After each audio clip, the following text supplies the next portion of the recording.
안녕하세요. 역사를 사랑하는 박사입니다. 오늘은 만리장성에 대해서 한번 나가보겠습니다. 만리장성은 중국의 대표적인 성벽으로 인류 최대의 성곽 구조물입니다. 인도적이나 몽골족과 같은 북방 민족들의 침략을 막기 위해 전국시대부터 건설이 시작되었습니다. 후대 왕조에 의해 확장 보수되어 왔으며 동쪽 끝은 허베이섬, 신해관, 산해관이며 서쪽 끝은 관수성, 기역관 제1도입니다. 진시황의 집권 시기에는 가장 강했던 북방 민족 흑노족이었고, 지금 만주 땅에서 있었던 숙신이나 고조선계 예매인들은 중원에 대한 적극적인 진출을 시도하지 않았습니다. 본질적으로 보면 흉노적인 남침에 대한 방비였습니다. 약 2000년이 넘는 기간 동안 흉노이보다 기타 다른 민족들이 방어에도 활용되었습니다. 사실 이 민족 침략 방지가 주목적이었지만 이 민족의 재산인 가축이 나오지 못하게 먹는 것도 고려하였습니다. 국경을 넘은 가축을 찾겠다는 핑계로 이 민족이 침하기도 하였습니다. 만리장성의 북쪽 경계는 오늘날의 대몽골 자치구의 남쪽 경계와 상당 부분 위치합니다. 만리장성의 전체 길은 무려 한만보를 감싸고도 남을 정도로 깁니다. 비행기 5시간이 걸린다고 합니다. 만리장성이라고 하지만 실제로는 만리보다 조금 더 깁니다. 만리는 약 4,000km이고 만리장성의 길은 2,350km이기 때문에 실제로는 만리의 약 1.5배가 됩니다. 중국 기준을 적용해서 만리를 5,000km로 확산해도 12,700m 정도 됩니다. 중국에서는 만리장성이 아니라 그냥 장성이라고 부르고 있습니다. 중국어로는 창청으로 발음되고 있습니다. 창청, 자동차라는 국무자동차에서도 여기서 유래하였다고 합니다. 중국 최초의 장성은 초나라가 쌓은 장성이었습니다. 초나라는 장조국 씨가 도읍이었던 나라로 삼국지의 형제에 해당합니다. 초나라는 남방에서 광활 영토를 점령하면서 그를 바탕으로 중국 국가들의 영토를 빼앗았으며 서서히 북전하였습니다. 그렇게 얻은 영토 중에는 현재의 하남성, 남백 영토도 있었습니다. 조건이라 불리는 하남성이랄 때는 그야말로 거대한 평원이었습니다. 국경으로 서울 만한 자연 경계가 없었습니다. 초나라가 차지한 이 영토는 삼면으로 다른 중국 국가들에게 둘러싸여 있었으므로 초나라는 이 영토를 보존하기 위해 300km 넘는 장성으로 영토를 전체를 둘러싼 형태의 장성을 건설했습니다. 이 초나라의 장성은 흔히 광성이라고 불렀습니다. 이것은 장성의 효시라고 할 수 있습니다. 장성 건설은 삼국시대 강대국들이 징표가 되었습니다. 전국시대 초에 영역 국가로서 재빠르게 분법에 성공한 이 나라는 서쪽 광복의 진나라를 견제하기 위해 서쪽에 장성을 쌓았습니다. 이 장성은 지금의 한국관보다 훨씬 서쪽에 있었습니다. 지금의 서안시 동쪽에 위치한 화산 북쪽에 그 유적에 남아 있습니다. 길은 대략 90km 정도로 질량 3m, 진묵 300을 있는 형태로 건설하였습니다. 제나라는 남쪽에 장성을 건설하였습니다. 이런 당시 강국의 오나라, 올나라 그리고 초나라를 견제하기 위함이었습니다. 한나라 또한 이 나라와의 직경지대에 짧은 장성을 쌓았습니다. 한편 현 산사성에 존재했던 초나라는 매우 적극적으로 장성을 활용하였습니다. 그 영토 자체가 유목과 농경의 경영계지를 대부분 포함하고 있었기 때문입니다. 이로 인해 이민족과 접촉이 많았으며 적극적으로 이런 막을 필요가 있었습니다. 이 지역 또한 유목민족들의 남을 막을 만한 지형이 없었기에 장성 건설은 필수였습니다. 북방민족과 재배선 현나라는 기동성이 우수한 유목민족을 견제하기 위해 북쪽 국경에 장성을 쌓았습니다. 만리 장성을 쌓는 것으로 유명한 제나라 역시 전국시대 때부터 적극적으로 장성을 하려고 했습니다. 건국 초기 때부터 상대군 오랜 개인 영적 그리고 국방의 훈련 등의 유문 문제를 상대하기 위해서였습니다. 장성 축적의 목적은 크게 두 가지로 정도로 요약할 수 있습니다. 첫 번째는 자국 영토와 인구를 보호하려던 것이었습니다. 최초의 장성의 천하의 방성은 조선에서 획득한 영토와 인구를 보호하기 위해서 건설한 것이었습니다.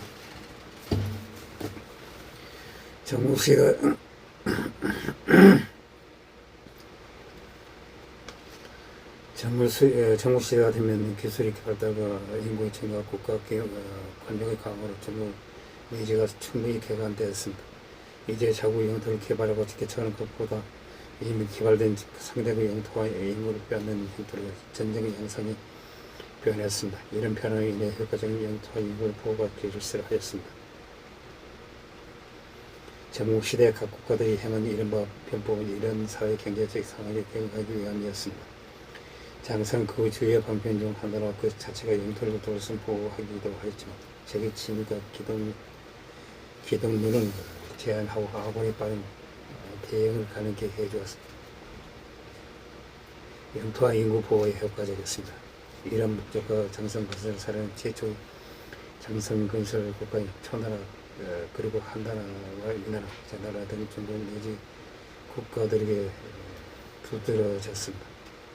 두 번째는 북방 유명민족과의 경계선의 방지입니다. 장성과 경로 체제를 갖추면 아무래도 유명민족들이 남하기 어려워졌습니다. 그 전엔 주요 감시망을 폐쇄 목축 동문들을 데리고 내려 눌러 살면 그만했습니다. 장성 축적 이후에는 대규모 군사 행동을 하지 않고서는 불가능해졌습니다. 이렇게 자연 경기가 부정한 지역에서 장성을 건설하면서 목주민들의 내려온 한계를 설정하고 그를 통해서 소화되게 국경을 등장할 수 있었습니다. 이런 장성 건설을 사려는 북방 유명민족과 제방 북쪽 국가들 즉 진나라, 조나라, 연나라에서 두드러졌습니다. 내지 이지나라 등 전쟁의 목적이 두드러진 경향의 북쪽에 위치한 국가들은 후자의 목적이 경향이 강했습니다. 전국시대의 조나라와 연나라, 진나라는 세 나라가 싸운 장성을 진시황의 통일을 이루 연결해 지은 것이 시초였습니다. 당시 주간영에는 몽정장군이었다고 합니다. 하지만 이 장성은 진나라의 공개와 함께 한동안 백성의 일정을 낳게 되었습니다. 전하의 세종 모왕제가 한 번 더 대규모 공사를 해서 장성의 위치가 일정되었습니다. 그 길이가 진나라 시절보다 길어졌습니다.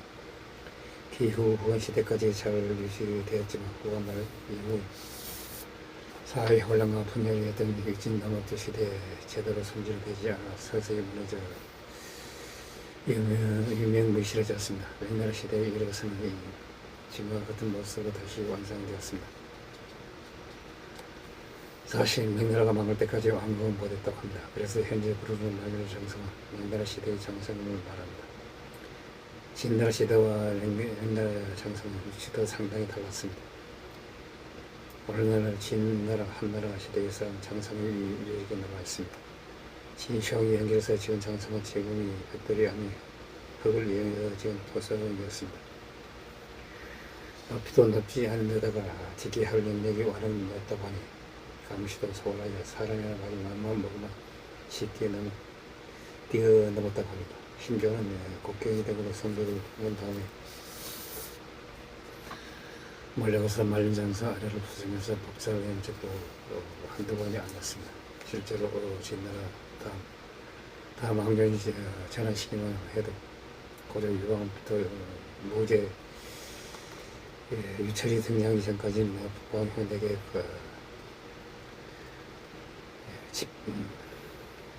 침략당하기 바빴습니다. 삼국시대와 서진시대를 거쳐서는 북방이 전부 16국 시대의 북방민족의 손에 넘어가기 이르렀습니다.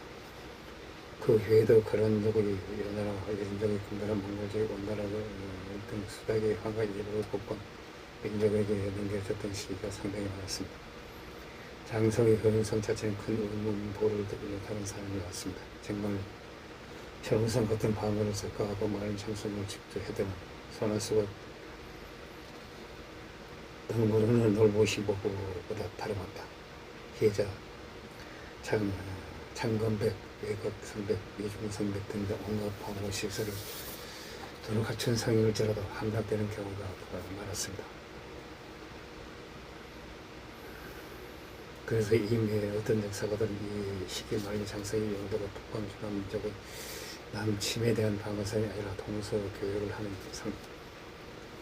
상인들을 보호하는 청과 내명물과 중국을 가르는 국경선으로서 역할에 더 중요하다고 보고 있습니다. 중량 길목을 통제하고 대개로 저희 친구를 최소 지연시키기가 최대한 방어내는 것으로서 모든 장성은 그 기치를 충분히 해냈습니다. 그 역할을 할 자연적인 지형이 부족해서 인위적으로 만들어내는 것이 만리장성입니다. 즉 만리장성의 그런 실험성 같은 방어 요소의 구축이 아니라 경계의 구축이었습니다. 실제로 백등선 전투 이후 황고적 일반과 혁명의 목도를 설명하는 협상에서 만리장성을 혁명한다는 해관의 국경으로 하기로 합의하였습니다. 그리고 만리장성이 인문민의 예친공을 발견하고 잠깐이라도 지하는 동안 후방에서 방어를 위한 기동물을 편성하거나 거점에 요시를 하는 등 실질적인 방어 준비를 할 수 있지만 장성이 없으면 그를 시간적 정보하는 것이었습니다. 역할을 다름에도 불구하고 그저 성이라는 단어에 매달려 비판하는 것은 옳지 못합니다. 애초에 적의 침해를 막기 위한 인위적으로 경계를 만드는 문제는 만리장성의 세계국 고대에서 발견되었습니다. 가장 비슷한 사례로 이란의 사설 왕자가 중앙아시아의 혼역과 에프탑도 기록적으로 막기 위해 북동쪽 중앙아시아 방향으로 수백 킬로에 걸쳐서 쌓았던 고름한 장성이 있습니다. 이런 만리장성이 있는 중국을 제하면 가장 견고한 장성이었습니다. 이에 대해 픽트족을 막기 위해 로마인을 쌓았던 브리튼 섬은 아드리아누스 성도입니다. 코린토스 해 지역에 쌓은 엑사빌리온 등 성이 있습니다. 그 내도 비싼 일이 있었는데 마지노 성이 대표적입니다. 중국은 의외로 평가한 지역이 많습니다. 특정 방어의 거점들이 있긴 하지만 그것만 들면 중국은 영도 자체가 워낙 거대해 허허급한 경우가 되었습니다. 전체적으로 산지여도 그 지역의 평균 민족의 한만도 수준이거나 전국 팔도 중 하나를 맞먹거나 하는 수준입니다. 즉 평야가 여가는 국가에 맞먹는 넓이였습니다. 그래서 그런지 산지에 사는 사람들조차 다수가 평지에 도시 건설을 위해 평지에 일을 마찬가지였습니다. 만약 장성이 없었다면 하곤 일본 민족의 침공에 야트레트 시달렸을 것입니다. 실제로 석경당의 연은 16km 가난하게 내주자 이후 수백 년 동안 한국 국가들 민주화 몽골의 이민족들에게 크게 시달리게 됐습니다. 이민족들은 중원의 거대한 국가를 건설할 수 있었습니다. 여러 나라 큰 나라 온 나라가 이런 나라들로 이들 이민족 국가들은 백나라가 세워지고 나서 생활하게 되었습니다. 백나라는 만주족의 청나라에게 중국의 대륙을 넘겨주고 말았습니다. 만리장성 군사적 인공물 이전에 유목과 명령을 모든 심리적 경계선입니다. 한국과 몽골권에서는 지형을 이용할 수 있는 방어선이 부족하였습니다. 이전 경계선을 만들어 놓고 그것을 기준으로 삼서 인문 민족과 민족 민족을 구분해 본 것이었습니다. 실제로 인문 민족이 돌아다니며 살았던 지역인데도 만리장성을 쌓은 다음에는 중국과 영토가 되었습니다. 비록 맘만 먹으면 만리장성을 돌파하기는 쉬웠습니다. 대공의 통과할 길목은 한정되어 있기 마련이었습니다. 이러니 만리장성은 마치 강과 같은 방어의 능력을 보여주었습니다. 강가를 따라 방어선을 구축했다고 해서 무적의 방어선이 되는 것은 아니었습니다. 상대의 입장에서는 작전 지역을 우회하거나 돌파하기 위해 방어를 찾아야 하므로 방어의 효과는 충분한 것이었습니다. 게다가 인문인들이 약탈을 해야만 가축이든 나이든 멀쩡히 돈을 가지고 돌아가야 하는데 무거워진 몸으로 만리장성을 넘을 지점이 더욱 제한되니 중국의 보복을 받기도 쉬웠습니다. 백달도 안전히 먹고 살려고 하는 짓이었습니다. 백달 산업의 리스크를 높여주는 큰 이점이었습니다. 명나라 청나라 교체기에 청나라는 이미 마을 장성을 도포할 수 있었으나 마을 장성을 도포한 다음에 보급선을 걱정해야 하였습니다. 쉽사리 침공하기 어려웠습니다. 보급선이 끊기는 적정 기한이 매우 제한되기 때문이었습니다. 그래서 청나라의 침공은 산해관을 통일한 다음에 이루어질 수 있었습니다. 산해관을 지키던 명나라 장수 오상래가 이친원 돌로본에게 항복하여 산해관의 통제권을 청나라에게 내주고 말았습니다. 명나라는 제8달 현종 상황 제7세 1473년부터 선 12일께서 4만 년을 동안하여 장상을 쌓기 시작했습니다. 그로부터 1485년까지 거의 560km에 달하는 부성과 망을 요새를 건축하기 이르렀습니다. 1482년 몽골군 침략대가 상대에게 막혀 공격을 포기하고 물러가기도 했습니다. 여기서 짓고 넘어가 할정은 원나라 명나라 저기까지 변경이 될 때는 마을 장성이 없었던 점입니다. 예전에 진상이 만든 장성은 오래전에 무너졌습니다. 이후 한나라 군나라를 비롯한 여러 왕조가 장성을 다시 쌓았습니다. 그러나 군나라가 세운 장성들은 명나라의 국경보다 훨씬 북쪽에 있었습니다. 오랫동안 거기서 있었다고 합니다. 명나라 중기부터 쌓기 시작한 장성은 서북방 오르도스 일대에 건대였으며 동쪽 일대의 장성 가정 연간이 1540년 이후부터 축성되었습니다. 제11대 세종 가정제의 시세 때 몽골계 경혜를 부위 수장했던 알탕칸에 의해 베이징이 포위되는 사건이 있었습니다. 경술이변이라고 합니다. 제12대 목종 윤경제 때가 되어서야 몽골적인 침략을 막기 위한 변제와 같은 백도를 이어간 장성 행위가 부딪혔습니다. 하지만 명나라의 영역의 기준은 한나라의 영역보다 상당히 남쪽으로 축소되었습니다.